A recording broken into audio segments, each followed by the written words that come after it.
ನಮಸ್ಕಾರ. ಈ ಚಂದಾಮತ್ ಕತೆ 1993ರಲ್ಲಿ ಅಜ್ಜಿಯ ಮಾತು ಅಂತ ಇದು ಕತೆ ಹೆಸರು. ಶ್ಯಾಮಲಾ ಚಿತ್ರದುರ್ಗ ಅನ್ನೋರು ಈ ಕಥೆನ ಬರೆದಿದ್ದಾರೆ. ಅಜ್ಜಿಯರು ಹಳೆ ಕಾಲದಲ್ಲಿ ಏನೋ ಒಂದು ಮಾತು ಹೇಳೋಕ್ಕಾಗ್ತಾಳೆ, ಇವಾಗ ಅದು ಹೇಗೆ ನಿಜ ಆಗುತ್ತೆ, ನಿಜ ಆಯಿತು ಅನ್ನೋದು ಈ ಕಥೆನಲ್ಲಿ ಹೇಳಿದ್ದೀವಿ. ಒಂದು ಸಾಮಾನ್ಯ ರೈತ ಕುಟುಂಬಕ್ಕೆ ಸೇರಿದ ಕೃಷ್ಣವೇಣಿ ಎನ್ನೋಳಿಗೆ ಮಗಳ ಮದುವೆನೇ ಒಂದು ದೊಡ್ಡ ಸಮಸ್ಯೆ ಆಗೋಗುತ್ತೆ. ಅಂದವಾದ ಮಗಳು ಹುಟ್ಟಿದ್ರೆಂದು ಅತ್ತೆ ಅವಳಿಗೆ ಅಪ್ಸರೆ ಅಂತ ಹೆಸರಿಟ್ಟಿರ್ತಾರೆ. ಅಪ್ಸರೆಗೆ 1 ವರ್ಷ ಮುಗಿಯುವಷ್ಟರಲ್ಲಿ ಏನೋ ಒಂದು ಕಾಯಿಲೆ ಬಂದುಬಿಟ್ಟು ಅವಳ ತಂದೆ ಸತ್ತೋಗ್ತಾನೆ. ಕೃಷ್ಣವೇಣಿ ಪಾಪ ತುಂಬ ಕಷ್ಟಪಟ್ಟು ಮಗಳನ್ನು ಬೆಳೆಸಿ ದೊಡ್ಡವಳನ್ನಾಗಿ ಮಾಡಿರ್ತಾಳೆ. ಆದರೆ ದುರದೃಷ್ಟವಶಾತ್ ಅಪ್ಸರೆಗೆ ಹುಚ್ಚಲ ಬೆಪ್ಪಲ ಶಿವಲೀಲೆ ಅನ್ನೋ ಹಾಗೆ ಸ್ವಲ್ಪ ಮಂದಬುದ್ಧಿ ಇರುತ್ತೆ. ಮದುವೆ ವಯಸ್ಸಿಗೆ ಬಂದರೂ ಕೂಡ ಅವಳು ಚಿಕ್ಕ ಮಕ್ಕಳ ಜೊತೆ ಬೀದಿಯಲ್ಲಿ ಆಟ ಆಡ್ಕೊಂಡು ಕಾಲ ಕಳ್ಕೊಂಡು ಇದ್ಬಿಡ್ತಾ ಇರ್ತಾಳೆ. ಒಂದಿನ ಸಾಯಂಕಾಲ ಬೀದಿಯಲ್ಲಿ ಆಡ್ತಾ ಇರ್ತಾಳಲ್ಲ ಅಪ್ಸರೆ, ಎದುರು ಮನೆಗೆ ಹೋಗ್ತಾಳೆ. ಎದುರು ಮನೆಗೆ ಹೋಗ್ಬಿಟ್ಟು ಒಂದು ಲೋಟ ನೀರು ಕೊಡಿ ಅಂತ ಅಲ್ಲಿ ಕೇಳ್ತಾಳೆ. ಮನೆಯಾಕೆ ಬಾಗಿಲು ತೆಗೆದುಬಿಟ್ಟು, ನಿಮ್ಮ ಮನೆಗೆ ಹೋಗಿ ನೀರು ಕುಡಿಬಾರ್ದೇನೆ, ಅದು ವಯಸ್ಸಿಗೆ ಬಂದು ಹುಡುಗಿ ಬೀದಿಯಲ್ಲಿ ಆಟ ಆಡೋದು ಅಂದ್ರೇನು, ನಿನ್ನ ಮದುವೆ ಆದ ಹಾಗೆ ಆಯಿತು ಅಂತ ನೀರಿನ ಲೋಟ ತಂದು ಕೊಡ್ತಾಳೆ. ಇವಳಿಗೆ ತುಂಬ ಕೋಪ ಬಂದುಬಿಡುತ್ತಲ್ಲ ಅಪ್ಸರೆಗೆ. ಅಪಹಾಸ್ಯಕ್ಕೆ ಅಪ್ಸರೆ ಕೋಪದಿಂದ ಲೋಟ ಕೆಳಗೆ ಬಿಸಾಕ್ಬಿಟ್ಟು ಅಳ್ತಾ ತನ್ನ ಮನೆಗೆ ಓಡೋಗ್ತಾಳೆ.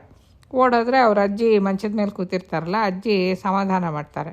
ಅಳಬೇಡ ತಾಯಿ, ನಿನಗೆ ಮದುವೆ ಆಗದೆ ಇರುವುದೇ ಅಂದರೆ ಏನು, ನಿನ್ನ ಹೆಸರಿಗೆ ತಕ್ಕ ಹಾಗೆ ಅಪ್ಸರೆ ಹಾಗೇ ಇದೆಯಾ, ನಿನ್ನ ಮದುವೆ ಮಾಮೂಲು ಮನುಷ್ಯನೊಂದಿಗೆ ಅಲ್ಲ, ಯಾವ ರಾಜ್ಕುಮಾರನೋ ನಿನ್ನನ್ನು ಹುಡುಕ್ತಾ ಬರ್ತಾನೆ, ನೋಡ್ತಾ ಇರು ಅಂತ ಅವಳನ್ನು ಮುದ್ದು ಮಾಡಿ ಸಮಾಧಾನ ಮಾಡಿಬಿಡ್ತಾಳೆ.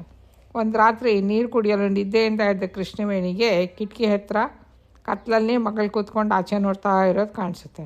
ಅದರಿಂದ ಆಶ್ಚರ್ಯದಿಂದ ಕೃಷ್ಣವೇಣಿ ಅಪ್ಸರೆಯನ್ನು ನೋಡಿಬಿಟ್ಟು, ಇದೇನೇ ಇಲ್ಲೇನು ಕೂತ್ಕೊಂಡಿದ್ಯಾ, ನಿದ್ದೆ ಬರ್ತಿಲ್ವಾ ನಿಂಗೆ ಅಂತಾಳೆ. ಆಗ ಮಗಳು ಹಿಂಗೆ ಉತ್ತರ ಹೇಳ್ತಾಳೆ, ನಾನು ನಿದ್ದೆ ಮಾಡ್ತಿದ್ರೆ ನನಗಾಗಿ ಹುಡುಕುತ್ತಾ ಬರೋ ರಾಜ್ಕುಮಾರನಿಗೆ ನಮ್ಮ ಮನೆ ಹೇಗೆ ಗೊತ್ತಾಗುತ್ತೆ, ಅವ್ನು ತಿಳಿದೇ ಹೊರಟೋಗ್ಬಿಟ್ರೆ, ಅದಕ್ಕೆ ಇಲ್ಲೇ ಕೂತ್ಕೊಂಡಿದ್ದೀನಿ ಅಂತ ಅಪ್ಸರೆ ಉತ್ತರ ಹೇಳ್ತಾಳೆ. ಈ ಹುಚ್ಚುಡುಗಿ ಮನಸ್ಸಿನಲ್ಲಿ ಅಂಥ ಆಲೋಚನೆ ಬರಲು ಕಾರಣವಾದ ಅತ್ತೆಯ ಮೇಲೆ ಕೃಷ್ಣವೇಣಿಗೆ ತುಂಬ ಸಿಟ್ಟಾಗುತ್ತೆ. ಅವಳ ಅತ್ತೆ ಮಂಚದ ಹತ್ರ ಹೋಗ್ಬಿಟ್ಟು, ನೋಡಿ ನಿಮ್ಮ ಕೆಲಸ ಅಂತ ಆಕೆಯನ್ನು ತಟ್ಟಿ ಎಬ್ಬಿಸೋಕ್ಕೆ ನೋಡ್ತಾಳೆ. ಆದರೆ ಅವ್ರ ಅತ್ತೆ ಅಷ್ಟೊತ್ತಿಗೆ ಸತ್ತು ಹೋಗ್ಬಿಟ್ಟಿರ್ತಾಳೆ. ಅವಳ ದೇಹ ಎಲ್ಲ ತಣ್ಣಗಾಗೋಗಿರುತ್ತೆ. ತಕ್ಷಣ ಅವಳು ಮುಂದಿನ ಕಾರ್ಯಕ್ರಮಗಳು ಏನಿರುತ್ತೋ ಅದನ್ನೆಲ್ಲ ಮಾಡ್ತಾಳೆ. ಹಿರಿಯ ಅತ್ತೆ ಸತ್ತೋದ್ರಿಂದ ಅಪ್ಸರೆಗೆ ಹೊಸದಾಗಿ ಹಿಡಿದಿರೋ ರಾಜ್ಕುಮಾರನ ಹುಚ್ಚಿನ ಬಗ್ಗೆ ಕೂಡ ಅವಳ ಮನಸ್ಸಿಗೆ ತುಂಬ ಯೋಚನೆಗಳೆಲ್ಲ ಬರ್ತಾ ಇರುತ್ತೆ. 2 ತಿಂಗಳು ಕಳೆದ ಮೇಲೆ ಕೃಷ್ಣವೇಣಿ ಮಗಳಿಗೆ ಮದುವೆ ಮಾಡಬೇಕು ಅಂತ ತೀವ್ರವಾಗಿ ಪ್ರಯತ್ನ ಮಾಡ್ತಾ ಇರ್ತಾಳೆ. ಊರಿನಲ್ಲಿ ಯಾರೂ ಅಪ್ಸರೆಯನ್ನು ಮದುವೆ ಆಗೋಕ್ಕೆ ಒಪ್ಕೊಳ್ಳೋದು, ಯಾಕೆಂದರೆ ಅವಳು ಮಂದಬುದ್ಧಿ ಅಂತ ಎಲ್ರಿಗೂ ಗೊತ್ತಾಗಿ ಹೋಗಿರುತ್ತಲ್ವ.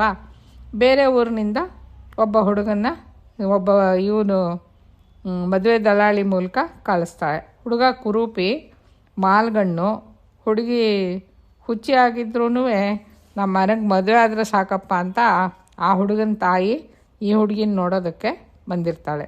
ವಧು ಪರೀಕ್ಷೆಯಲ್ಲಿ ಅಪ್ಸರೆ ಮದುವೆ ಆಗೋ ಹುಡುಗನಿಗೆ, ನೀನು ಯಾವ ದೇಶದ ರಾಜ್ಕುಮಾರ ಅಂತ ಕೇಳ್ತಾಳೆ. ಯಾಕಂದರೆ ಅವಳು ರಾಜ್ಕುಮಾರನ ಹುಚ್ಚಿರುತ್ತಲ್ಲ, ಅದಕ್ಕೋಸ್ಕರ. ನಮ್ಮ ಹುಡುಗ ಹೊಲದ ಕೆಲಸ ಮಾಡ್ತಾನೆ ಅಂತ ವರನ ತಾಯಿ ಉತ್ತರ ಹೇಳ್ತಾಳೆ.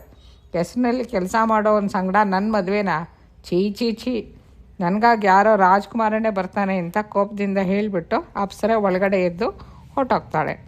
ಸ್ವಲ್ಪ ಹುಚ್ಚು ಅಂತ ನಾವು ಅಂದ್ಕೊಂಡಿದ್ವಿ, ಇಷ್ಟು ತೀವ್ರವಾಗಿದೆ ನಮ್ಗೆ ಗೊತ್ತಿರಲಿಲ್ಲಪ್ಪ ಅಂತ ವರನ ತಾಯಿ ಮಗನನ್ನು ಕರ್ಕೊಂಡು ಅಲ್ಲಿಂದ ವಾಪಸ್ಸು ಹೊರಟೋಗ್ತಾಳೆ. ಆ ರಾತ್ರಿ ತಮ್ಮಂಥ ಬಡವರಿಗೆ ರಾಜ್ಕುಮಾರನ ಜೊತೆಯಲ್ಲಿ ಮದುವೆ ಅಸಂಭವ ಅಂತ ಮಗಳಿಗೆ ಎಷ್ಟೋ ವಿಧವಾಗಿ ಹೇಳಿ ತಾಯಿ ಬುದ್ಧಿ ಹೇಳ್ತಾಳೆ. ಆದರೆ ಅಪ್ಸರೆ ಮಂಡುತನದಿಂದ, ನಿನಗಿಂತ ದೊಡ್ಡೋಳದ ಅಜ್ಜಿ ನನ್ನನ್ನು ಹುಡುಕ್ತಾ ರಾಜ್ಕುಮಾರ ಬರ್ತಾನೆ ಅಂತ ಹೇಳಿದಾಳೆ, ರಾಜ್ಕುಮಾರ ಬರೋವರೆಗೂ ನಾನು ಕಾದಿರ್ತೀನಿ ಅಂತ ಉತ್ತರ ಹೇಳಿಬಿಡ್ತಾಳೆ. ಈ ವಿಧವಾಗಿ ಮಗಳ ಮದುವೆ ಸಮಸ್ಯೆ ದೊಡ್ಡ ತಲೆನೋವಾಗೋಗುತ್ತೆ ಕೃಷ್ಣವೇಣಿಗೆ. 4 ದಿನ ಬಂದಮೇಲೆ ಒಂದು ಅರ್ಧರಾತ್ರಿ ಸಮಯದಲ್ಲಿ ಅಪ್ಸರೆ ರಾಜ್ಕುಮಾರನಿಗಾಗಿ ಎದುರು ನೋಡ್ತಾ ಕಿಟಕಿ ಪಕ್ಕದಲ್ಲಿ ಕೂತು ಕಡಿಸ್ತಾ ಇರ್ತಾಳೆ. ಕೃಷ್ಣವೇಣಿ ಹಿತ್ತಲಲ್ಲಿ ಅವ್ರ ಮನೆಯಲ್ಲಿ ಒಂದು ಹುಣಸೆ ಮರ ಇರುತ್ತೆ. ಆ ಮರದ ಕೆಳಗಡೆ ಕೂತ್ಕೊಂಡು ಅವಳಿಗೆ ತುಂಬ ಬೇಜಾರಾಗಿ ಹೋಗಿರುತ್ತೆ. ಇವಳು ಒಪ್ಕೊಳ್ಳೋಲ್ಲ ಮದುವೆಗೆ, ಏನು ಮಾಡೋದು ಅಂತ ಆಕ್ರೋಶದಿಂದ ತನ್ನ ಅತ್ತೆನ ನಾನಾ ವಿಧವಾಗಿ ಬೈತಾ ಇರ್ತಾಳೆ. ಮನ್ಸಿಗೆ ಬೇಜಾರಾದ್ರೆ ಏನಾದ್ರು ಮಾಡಬೇಕಲ್ಲ, ನೀನು ಸ್ವರ್ಗದಲ್ಲಿದೆಯೋ ನರಕದಲ್ಲಿದೆಯೋ ನನಗಂತೂ ಗೊತ್ತಿಲ್ಲ, ಇಲ್ಲಿ ನನ್ನ ಬಾಳನ್ನು ಮಾತ್ರ ಗೋಳು ಮಾಡಿಟ್ಬಿಟ್ಟು ಹೋಗಿದೆಯಾ ಅಂತ ಬಾಯಿಗೆ ಬಂದಂಗೆ, ನೀನು ಬುದ್ಧಿ ಇಲ್ಲದೆ ನೀನು ಹೇಳಿದ ಮಾತಿಂದ ನನ್ನ ಮನೆ ಮುಳುಗೋಗ್ತಾ ಇದೆ, ನನ್ನ ಮಗಳ ಜೀವನ ನಾಶ ಆಗೋಗ್ತಾಯಿದೆ ಅಂತ ನೆಟ್ಟಿಗೆ ಮುರ್ಕೊಂಡು ಶಾಪ ಹಾಕೋಕ್ಕೆ ಶುರು ಮಾಡ್ತಾಳೆ. ಆ ಸಮಯದಲ್ಲಿ ಆ ಗ್ರಾಮವನ್ನು ಸುತ್ತಿ ತನ್ನ ನಿವಾಸವಾದ ಅಡವಿ ಕಡೆಗೆ ಆಯಾಸ ಪರಿಹಾರ ಮಾಡಿಕೊಳ್ಳಲು ಹುಣಸೆ ಮರದ ಕೊಂಬದ ಮೇಲೆ ಕೂತ್ಕೊಳ್ಳೋಕ್ಕೋಸ್ಕರ ಒಂದು ಗಂಡು ದೆವ್ವ ಬಂದ್ಬಿಡುತ್ತೆ. ನಿಲ್ಲಿಸೋ ಅಕ್ಕ, ಸತ್ತೋದವ್ರನ್ನ, ಅದರಲ್ಲೂ ಅತ್ತೆ ಅಂತ ಅವ್ರನ್ನ ಹೀಗೆ ಬೈಬಹುದೇ ಅಂತ ಕೃಷ್ಣವೇಣಿ ಮುಂದೆ ದಡಾರಂತ ಪಿಶಾಚಿ ಧುಮುಕ್ಬಿಡುತ್ತೆ. ಪಿಶಾಚಿಯನ್ನು ನೋಡಿ ಕೃಷ್ಣವೇಣಿ ನಡುಗಿ ಹೋಗ್ತಾಳೆ. ಆದರೂ ಅದು ಅಕ್ಕ ಅಂತ ವರ್ಷ ಸೇರಿಸಿದ್ರಿಂದ ಧೈರ್ಯ ಕೊಟ್ಟಿರಿಸ್ಕೊಂಡು, ಏನು ಮಾಡಲಿ ತಮ್ಮಯ್ಯ, ನನ್ನ ಸಂಕಟ ಇನ್ನೊಂದು ಪ್ರಾಣಿ ಮುಂದೆ ಹೇಳುವಂಥದ್ದೇ ಎಂದು ತನ್ನ ನೋವನ್ನು ಆ ಪಿಶಾಚಿಯೊಂದಿಗೆ ಹೇಳ್ಕೊತಾಳೆ. ಎಲ್ಲ ಕೇಳಿದ ದೆವ್ವ ಒಂದು ಕ್ಷಣ ಆಲೋಚನೆ ಮಾಡಿಬಿಟ್ಟು, ಅಕ್ಕ, ನಮ್ಮದು ಅದಲು ಬದಲು ಲೋಕಗಳಾಗ್ಬಿಟ್ಟಿವೆ. ಇಲ್ದಿದ್ರೆ ಅಪ್ಸರಂಥ ಸೋದ ಸೊಸೆಯನ್ನು ನಾನೇ ಮದುವೆ ಆಗ್ತಾಯಿದ್ದೆ. ಆದರೆ ಸರಿ, ನಾಳೆ ಅರ್ಧರಾತ್ರಿ ಸಮಯಕ್ಕೆ ಬಂದು ಸೊಸೆಗೆ ರಾಜ್ಕುಮಾರನ ಹುಚ್ಚು ಬಿಡಿಸ್ತೀನಿ ಅಂತ ಹೇಳಿಬಿಟ್ಟು ಆ ಪಿಶಾಚಿ ಹೊರಟೋಗತ್ತೆ. ಮರುದಿನ ಅರ್ಧರಾತ್ರಿ ಸಮಯಕ್ಕೆ ಪಿಶಾಚಿ ಬಿಳಿ ಕುದುರೆ ಮೇಲೆ ರಾಜ್ಕುಮಾರನ ವೇಷದಲ್ಲಿ ಮನೆ ಕಡೆ ಬರುತ್ತೆ. ಕಿಟಕಿ ಹತ್ರ ನಿಂತ ಅಪ್ಸರ ಸಂತೋಷದಿಂದ ಕೈ ತರ್ತಾ, ಆಹಾ, ಅಜ್ಜಿ ಮಾತು ನಿಜವಾಯಿತು. ಸೊ ಅಜ್ಜಿ ಮಾತು ಸುಳ್ಳಾಗೋದೆಲ್ಲಾದರೂ ಉಂಟಾ ರಾಜ್ಕುಮಾರ, ಮನೆ ಒಳಗೆ ಬಾ ಅಂತ ಸಂತೋಷದಿಂದ ಅವನ ಪಿಶಾಚಿ ಆಕಾಶವನ್ನು ಮುಟ್ಟುವ ಮಹಡಿ ಮೇಲಿನಲ್ಲಿ ನಾನು ಕಾಲ ಕಳೀತಾ ಇರ್ತೀನಿ. ನನ್ನಂಥವನು ಇಂಥ ನಿನ್ನ ಗುಡಿಸ್ಲೊಳಗೆ ಬರೋದು ಸಾಧ್ಯನಾ? ಅಲ್ಲಿ ಗಾಳಿ ಇಲ್ಲ, ಬೆಳಕು ಇಲ್ಲ. ತಂಗಾಳಿಲಿ ಬೆಳೆದಿಂಗ್ಳಲ್ಲಿ ವಿರಿಸೋಣ ನಾವು, ನೀನೇ ಹೊರಗಡೆ ಬಾ ಅಂತ ಕರೀತಾನೆ. ಅಪ್ಸರೆ ಮತ್ತೇನು ಮಾತಾಡೋಲ್ಲ, ಹೋಗ್ಬಿಟ್ಟು ಬಿಳಿ ಕುದುರೆ ಮೇಲೆ ಹತ್ತಿ ಕೂತ್ಕೊಂಡ್ಬಿಡ್ತಾಳೆ. ಪಿಶಾಚಿ ಅವಳನ್ನು ಅಡವಿಯಲ್ಲಿ ಬಹಳ ದೂರ ಕರ್ಕೊಂಡು ಹೋಗುತ್ತೆ. ಸ್ವಲ್ಪ ಸಮಯ ಆದಮೇಲೆ ಅಪ್ಸರೆ, ರಾಜ್ಕುಮಾರ, ಈ ಅಡವಿಯಲ್ಲಿ ನನಗೆ ಭಯವಾಗಿದೆ, ಏನಾದರೂ ಮಾತಾಡು ಅಂತ ಕೇಳ್ತಾಳೆ.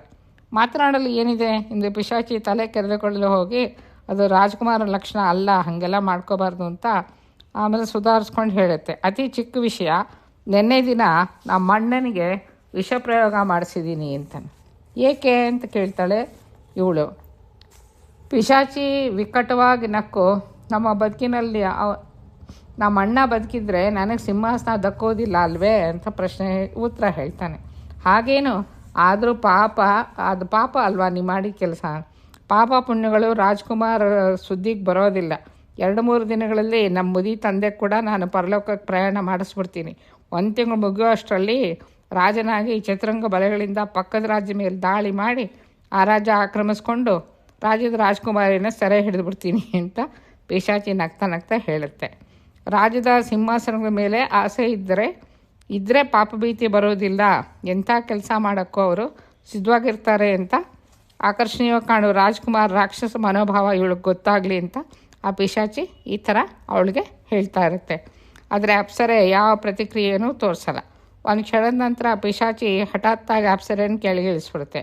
ನಾನು 3ನೇ ಜಾವದಲ್ಲಿ ಸೇನಾಪತಿಯೊಂದಿಗೆ ರಹಸ್ಯ ಸಮಾಲೋಚನೆ ಮಾಡಬೇಕು. ಈ ವಿಷಯ ಮರ್ತುಬಿಟ್ಟು ನಿನ್ನೊಂದಿಗೆ ಕಾಲ ವ್ಯರ್ಥ ಮಾಡ್ತಾಯಿದ್ದೀನಿ.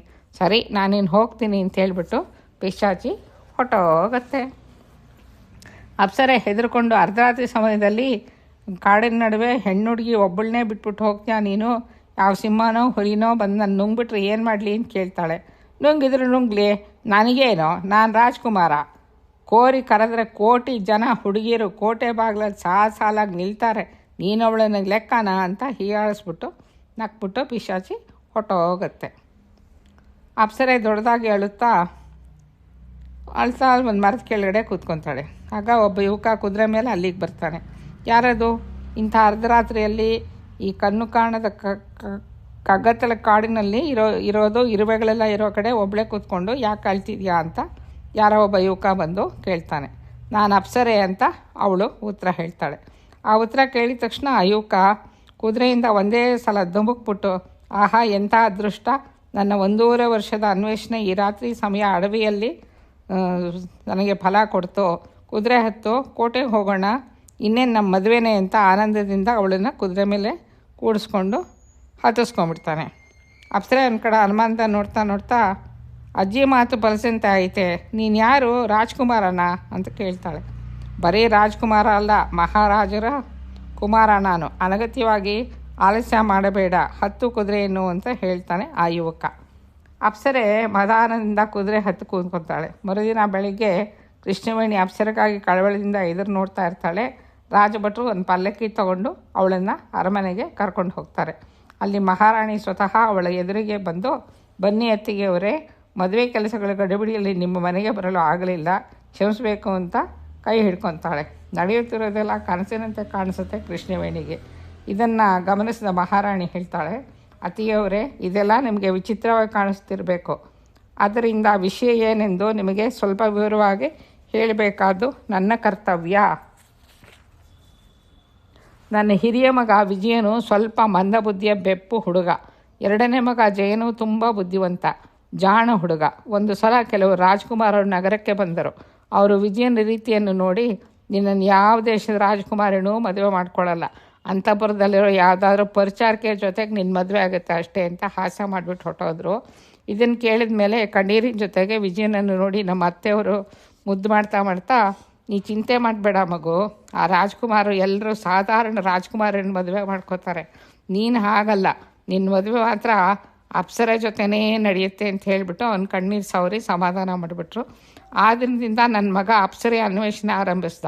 ಯಾವ ರಾಜ್ಕುಮಾರಿ ಚಿತ್ರವನ್ನು ತೋರಿಸಿದ್ರು ಈ ಹೆಣ್ಣು ಅಪ್ಸರೆ ಅಲ್ಲವೇ ಅಲ್ಲ ಅಂತ ಎಲ್ಲರನ್ನೂ ಅವನು ತಿರಸ್ಕರಿಸ್ತಾ ಬಂದ್ಬಿಟ್ಟ. ಈ ನಡುವೆ ಅವನಿಗೆ ತಾನೇ ಸ್ವತಃ ಅಪ್ಸರೆಯನ್ನು ಹುಡುಕಿ ಮದುವೆ ಮಾಡಿಕೊಳ್ಳಬೇಕು ಅಂತ ಒಂದು ಬುದ್ಧಿ ಬಂದ್ಬಿಡ್ತು. ಕುದುರೆ ಹತ್ತಿ ಹಗಲೂ ರಾತ್ರಿ ಲೆಕ್ಕಿಸದೆ 4 ಮೂಲೆಗಳಲ್ಲಿ ಅಲಿಯುತ್ತಿದ್ದಾಗ ಅದೃಷ್ಟದಿಂದ ನಿಮ್ಮ ಮಗಳು ಅಪ್ಸರೆ ಅವನ ಕಣ್ಣಿಗೆ ಬಿದ್ದಲು. ಆ ಕ್ಷಣದಲ್ಲಿ ಅವರಿಬ್ಬರು ಅನ್ಯೋನ್ಯವಾಗಿ ಸೇರಿ ಹೋದರು. ಬೇಗನೆ ಅವರಿಬ್ಬರಿಗೂ ಮದುವೆ ಮಾಡಿಬಿಡ. ಅವ್ರಿಗೇನು ಕರ್ತವ್ಯ ಬಾಧ್ಯತೆಗಳೇನೂ ಇಲ್ವಲ್ಲ.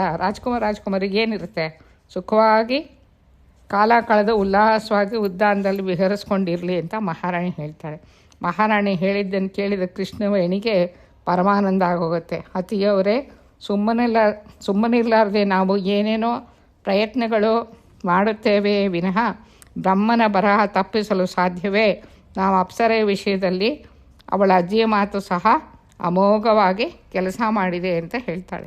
ಇಲ್ಲವೆನ್ನಲಾರೆ, ಅಷ್ಟೇ ಆಗಿರಬೇಕು ಅತ್ತಿಗೆಯವರೇ ಅಂತ ಮಹಾರಾಣಿ ಸಮಾಧಾನದಿಂದ ಅವಳನ್ನ ಮಾತಾಡಿಸ್ತಾಳೆ. ಹೀಗೆ ಆ ರಾಜ್ಕುಮಾರಿ ಮದುವೆ ಮಾಡಿಕೊಂಡು ರಾಜ್ಕುಮಾರ ಜೀವನವನ್ನು ಆನಂದವಾಗಿ ಅನುಭವಿಸ್ತಾ ಕಾಲ ಕಳ್ಕೊಂಡು ಇರ್ತಾರೆ. ನಮಸ್ಕಾರ.